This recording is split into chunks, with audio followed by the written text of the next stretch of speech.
This week it's time to say goodbye to one of the most exciting, infuriating and curious pieces of camera gear I've ever owned. This is the DJI Mavic Air. When I first started videography a few years ago, I always thought of drones as an unreachable target. They are always big, bulky and just not practical in a lot of the environments I worked on. And then came the DJI Mavic Air, a small form factor that could slide into any bag, 4K video recording, obstacle avoidance and as steady as a rock even in harsh winds. This was a drone made for someone who values portability and ease of use, and someone who's willing to sacrifice a little bit of quality in order to get that. This is a drone for the first time flyer, a drone for the explorer, a drone for the enthusiast, and importantly, a drone for a wedding videographer. The 4K video quality was, well, pretty good.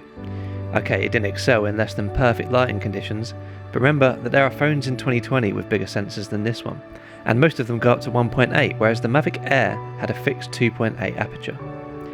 With that in mind though, it excelled for people who were tired of missing focus on the original Mavic, and even with the release of the newer, slightly disappointing, Spark, the Air still took the crown.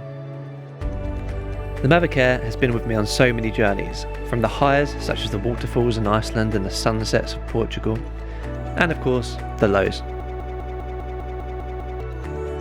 Shout out to the Wi-Fi transmission, which will not be missed in the slightest.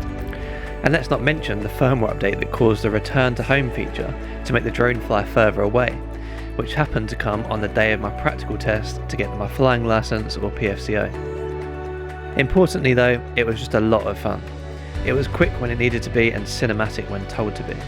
It was easy to set up in any situation, and it was always a talking point when I took off at a commercial shoot or a wedding, with most people saying it sounded like a swarm of wasps, giving it the nickname the Wasp. So we can look at the specs in 2020 and look down on that sensor size, the Wi-Fi transmission, the shorter flight time, but when we look up, the DJI Mavic Air will still be ready to capture those perfect cinematic aerial shots. Oh, and I still haven't figured out which way to point the antennas.